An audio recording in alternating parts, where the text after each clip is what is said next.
Muchas gracias, Juan. Espero que me podáis escuchar bien en la sala. Muy bien. Gracias por tu felicitación personal. Bueno, quería disculparme en persona porque me habría encantado estar en Las Palmas, en un lugar tan bonito y emblemático como Casa África, en el que he tenido el privilegio de estar algunas ocasiones. Bueno, simplemente agradecer a NACEF su amable invitación, y veo que tiene una gran acogida por parte de autoridades y realmente es un tema que está muy en auge y que debemos promover, como han dicho los intervinientes. Voy a la dimensión social. Voy a compartir la pantalla para que podáis ver la presentación. A ver si me sale. Un momentito. Muy bien, y ahora... Aquí está. Perfecto. Vale, pues voy a comenzar. Simplemente no os voy a poner el vídeo porque vamos un poco justos de tiempo, lo podréis consultar en la página web. Simplemente deciros que el Consejo Consultivo de la Flota Comunitaria de Larga Distancia es un órgano asesor de la Unión Europea.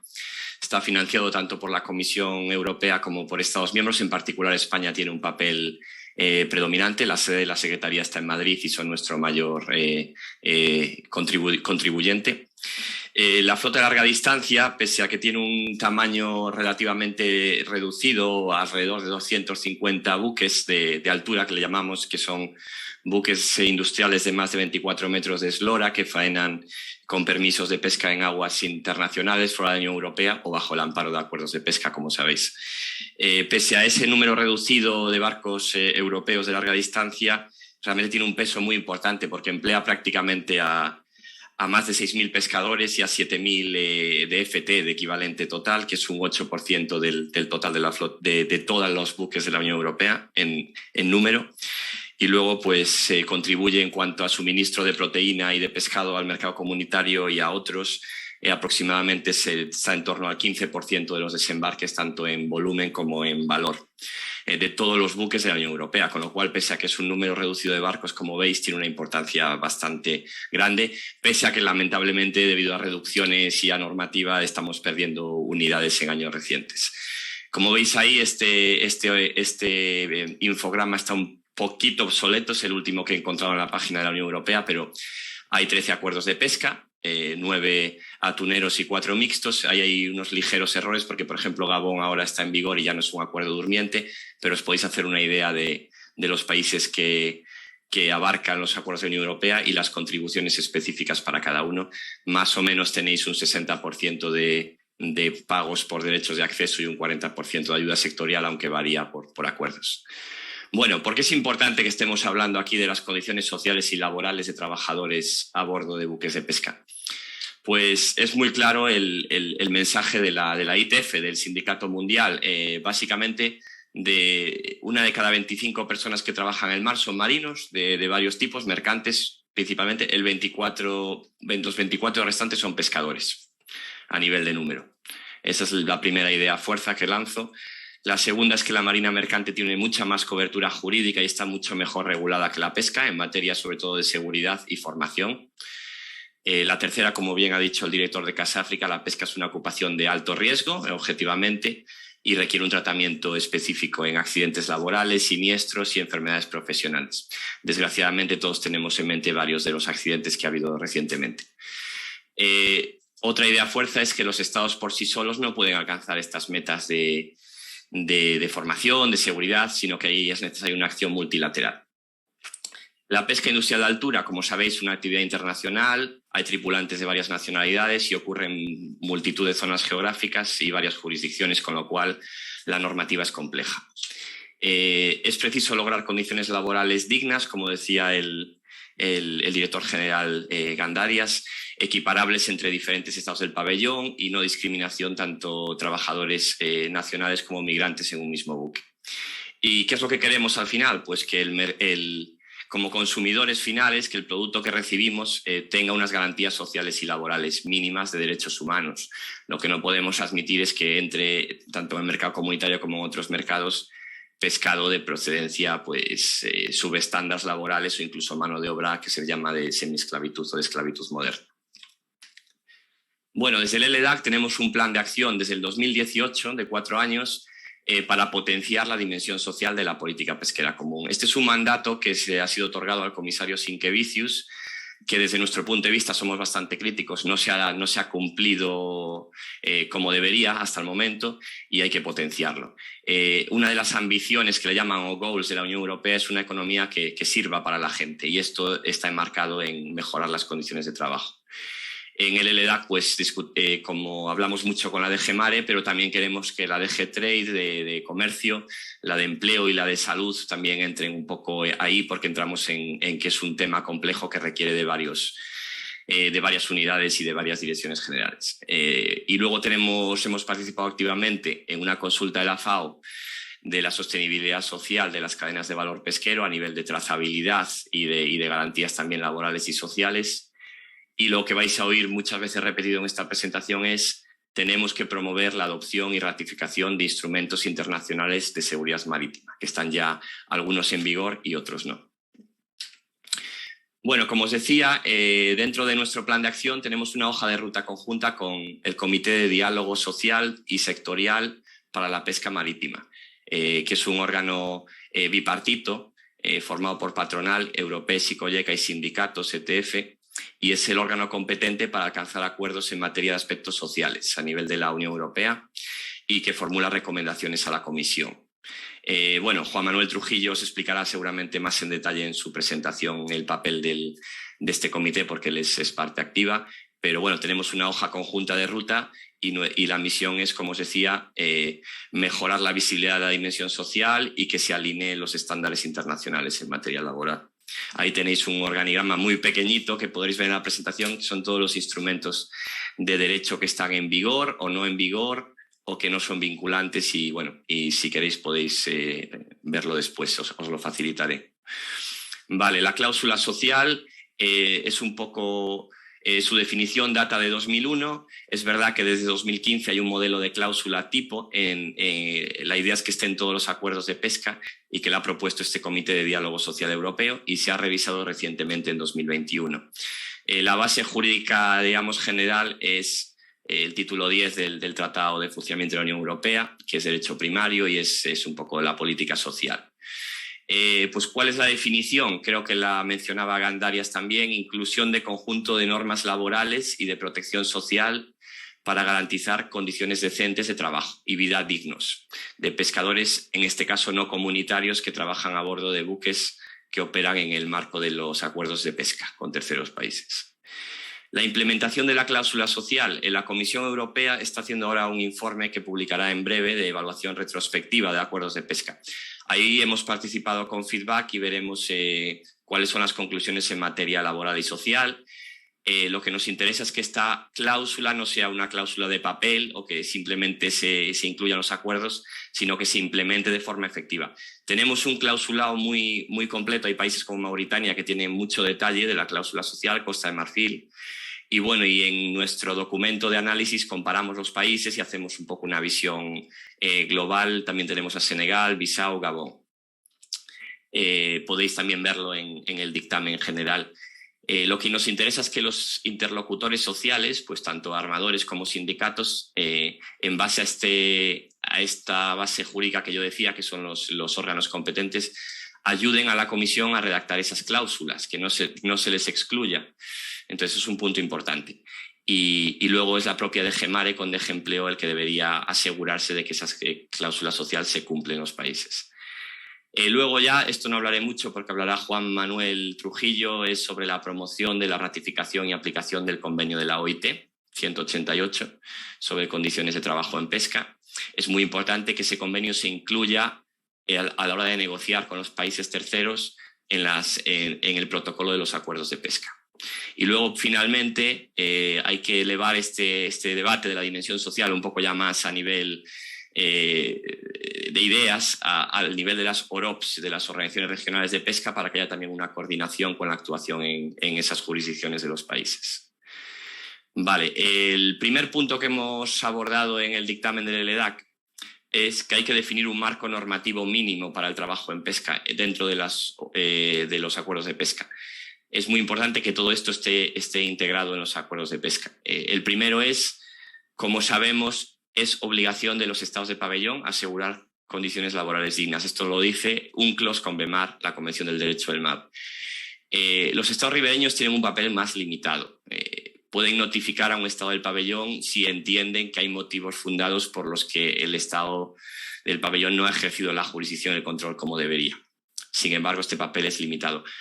Sin embargo, hay excepciones. Si un estado ribereño pues es signatario del acuerdo de medidas del estado rector del puerto de la FAO, ahí sí que podría, al entrar un barco en uno de sus puertos, ejercer un control más directo sobre temas laborales y temas sociales.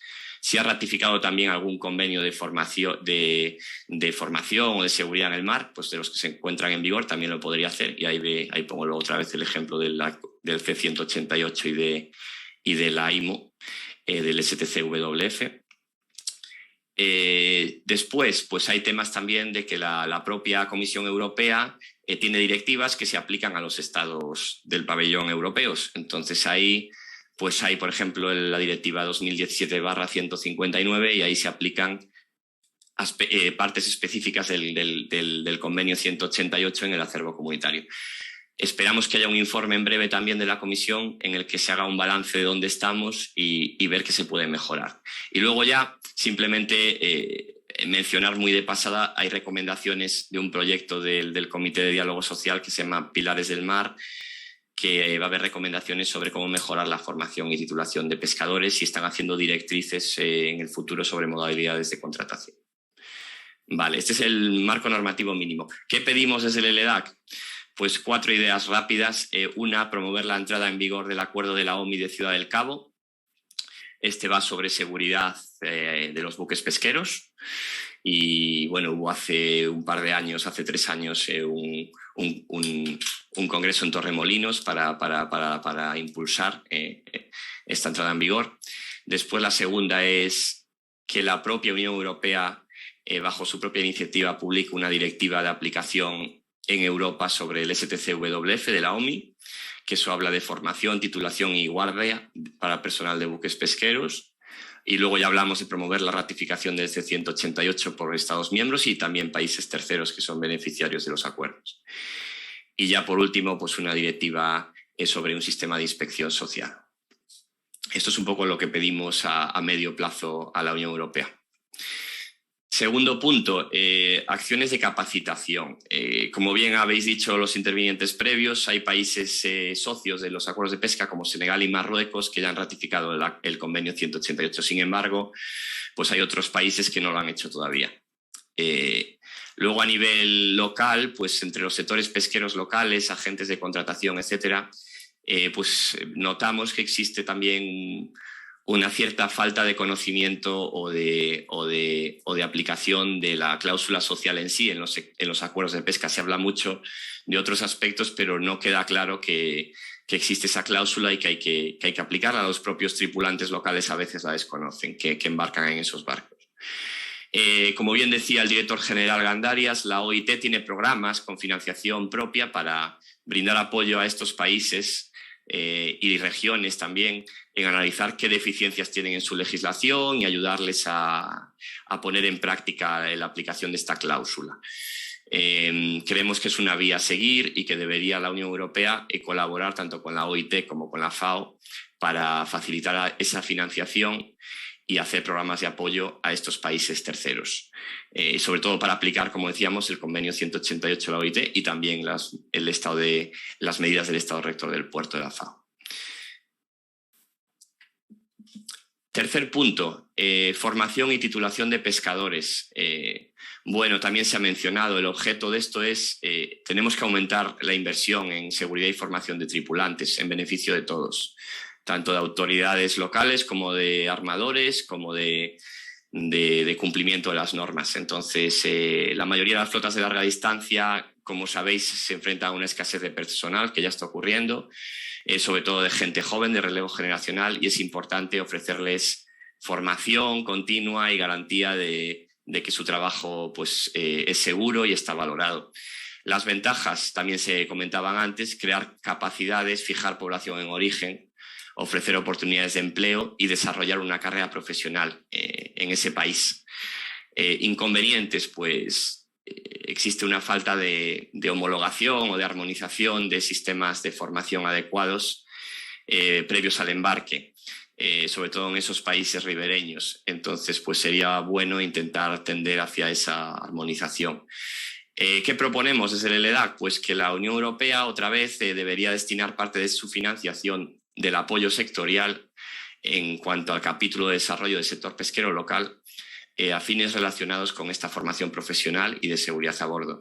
Y el propio ANACEF ha contribuido activamente en este dictamen y nos ha propuesto esta sugerencia que pongo en cursiva, un poco para invitar al debate después y a las preguntas, como sugerencia adicional, si sería posible que las propias OPEs, dentro del marco de sus planes de producción y comercialización, pudiesen aprovechar financiación del Fondo Europeo y Marítimo de Pesca para un poco también formar no solo a sus tripulantes nacionales, sino a los tripulantes de esos países terceros, que ahora mismo es un poco una zona gris y que podríamos valorar de cara a futuro, habiendo esa disponibilidad. Bien, estoy corriendo un poquito para que no pasarme de tiempo. Los problemas que tenemos relacionados con lo que hablaba, la falta de armonización de titulaciones, pues que la Unión Europea de momento no ha establecido un marco armonizado de titulación mínima necesaria para trabajar a bordo de buques pesqueros, con lo cual cada estado de pabellón, cada país europeo, tiene la potestad de desarrollar sus propias normas. Todos los pescadores que están en un barco con una bandera, incluidos los extranjeros a bordo de esos buques pesqueros, deben cumplir las mismas normas, obviamente, en función de sus tareas. El problema que tienen los estados ribereños es que, claro, cuando aportan sus pescadores locales en el marco de los acuerdos de pesca, tienen que obedecer las normas del estado del pabellón, con lo cual en muchas ocasiones es prácticamente imposible transponer o adaptar esas normas a sus propios tripulantes nacionales, a su propia legislación nacional. Pues que, claro, tienen embarcado a bordo de buques españoles, franceses, holandeses, entonces pues es complicado que con la capacidad que cada país adopte esas normas a su acervo propio. Y luego, al mismo tiempo, también la responsabilidad recae en armadores, porque, claro, se ven ahí en un poco contra la espada y la pared y tienen una gran dificultad para cumplir estos requisitos de estados de pabellón, incluso atraer a tripulantes extranjeros con homologación y obtención de títulos o certificados mínimos que vienen de otros países. Entonces, los acuerdos de pesca, como sabéis, muchos de ellos exigen un número mínimo, bastante alto, en algunas ocasiones de más del 20% de embarque de pescadores, tanto de países ACP como locales. Entonces, pues eso también es un impedimento práctico o sea, una dificultad práctica, perdón, para embarcar a esos pescadores locales. ¿Qué pedimos desde el ELEDAC en cuanto a formación? Bueno, aquí un poco más, me extiendo un poco más, pero es importante, como mínimo los tripulantes deberán tener un certificado médico válido que demuestre su capacidad para desempeñar sus funciones, es un poco un requisito bastante obvio, y luego que haya un certificado válido que demuestre que han recibido la formación básica de seguridad. Eso lo debería aprobar la autoridad competente, en este caso del Estado del Pabellón. Si desempeñan funciones más cualificadas o técnicas que requieren más títulos, pues obviamente también esa formación y titulación deberá cumplir con las normas del Estado del Pabellón. ¿Qué creemos? Que dado que la Unión Europea y en concreto la Comisión en particular es la que negocia directamente y acuerda términos y condiciones de los acuerdos y protocolos, sería su responsabilidad garantizar que los pescadores locales que van a embarcar en estos buques pues cumplan estos requisitos de formación y titulación. En cuanto a necesidad de armonización, el Comité de Diálogo Social Europeo ya está trabajando en estos temas y ha publicado unas directrices ya para el reconocimiento médico de los pescadores y esperamos que puedan ser tenidas en cuenta por la Unión Europea. Y después, ya por último, en cuanto a reconocimientos médicos, pues si hay que hacer alguna auditoría externa de si se están cumpliendo, creemos que el órgano competente como propuesta podría ser la Agencia Europea de Seguridad Marítima.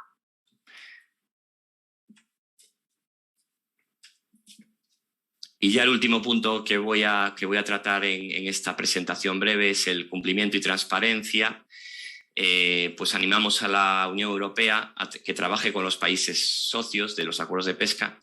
Hay que mejorar la normativa y y rendición de cuentas del tipo de contratación, de las modalidades de contratación a través de agentes, de la tripulación de pescadores locales. La idea es evitar abusos laborales, irregularidades en aplicación de acuerdos de trabajo, sobre todo que se firmen entre agentes en nombre del armador y pescadores. Entonces, bueno, creemos que hay muchos casos de buenas prácticas, pero también hay otros casos que se han denunciado que se podrían mejorar. Los armadores de pesca al final tienen la responsabilidad a la hora de garantizar el respeto de esos acuerdos de trabajo de sus contratados, de sus pescadores, con lo cual pues creemos que hay que dotarles de más herramientas para que puedan demostrar y realizar un seguimiento de ese cumplimiento. Sobre todo los operadores como ANACEF y como los europeos que se esfuerzan por cumplir con la normativa, pues deberían tener esas herramientas. Bueno, luego en cuanto a protección, si hay accidentes, pues creemos que al final también los armadores tienen una responsabilidad en cuanto a los accidentes a bordo, entonces que haya una protección mediante indemnización financiera y atención médica en caso de enfermedad, lesión o muerte relacionadas con el trabajo. Pues el armador pues siempre proponemos que tenga un seguro adecuado, un P&I, un seguro de protección e indemnización que cubra a los pescadores a bordo, incluidos tanto los nacionales del país de bandera como de terceros países. Y luego, pues un poco también el problema que tenemos de la protección de la seguridad social, que como sabéis las coberturas son, pues hay una delimitación de responsabilidades, suelen ser del país de residencia del trabajador, pero claro, también hay ciertos convenios bilaterales en el que también se dan responsabilidades al Estado del pabellón. Y bueno, y luego a nivel de la que hemos hecho un dictamen anterior sobre el papel de los agentes de pesca, que también os invito a leer, y un poco hablamos que sería bueno que los estados ribereños pues faciliten una lista pública de agentes y operadores pesqueros autorizados para contratar y embarcar tripulantes en aras a una mayor transparencia y fiabilidad y evitar pues fraudes o pues carencia de conocimiento, capacidad en cuanto a esos agentes. ¿Qué pedimos desde el EDAC? De nuevo, voy a intentar ser muy breve en esto porque hay mucha letra. Es básicamente que los trabajadores tengan un trato equivalente, equitativo y cobertura legal, tanto de los que sean de nacionalidad del Estado del pabellón como los trabajadores migrantes. Que los pagos sean efectivos, a eso nos referimos, que se realice mediante transferencia bancaria, si es posible, no siempre se puede hacer, y no en efectivo. Es un derecho de cada pescador que a lo mejor en Europa puede ser obvio, pero hay a veces en determinadas jurisdicciones que no se da, que es recibir una nómina detallada para cada pago de su remuneración y firmar un recibo en caso de que el pago se realice en efectivo, para dar un poco de seguridad al propio tripulante, al propio pescador. Y luego pues ya hay que hacer un seguimiento de las responsabilidades sociales de los armadores, empleadores y agentes, pues con inspecciones periódicas de los estados competentes. Entonces esto también es importante que lo haya para dar seguridad jurídica. Y luego, bueno, el propio Comité de Diálogo Social Europeo ahora en 2022 tiene previsto desarrollar unas directrices relativas a los servicios de un mercado laboral digno de pescadores migrantes, como una especie de modelo, ¿no? de contrato, entre comillas, o de modelo de contratación. Entonces esto, bueno, se van a utilizar instrumentos jurídicos internacionales en vigor, y la idea es que se incorporen a los acuerdos este tipo de servicios del mercado laboral entre armadores, agentes de contratación y pescadores. Y bueno, y ya lo del convenio ya lo hemos hablado antes, simplemente hay un convenio nuevo de la OIT, del 181, del que no he hablado, que es de agencias de empleo privadas, y ahí también hay disposiciones sobre los servicios del mercado laboral y cómo se debe comportar un agente en cuanto a la contratación. Bueno, he ido un poquito rápido, mis disculpas por anticipado a los intérpretes, espero que se me haya entendido.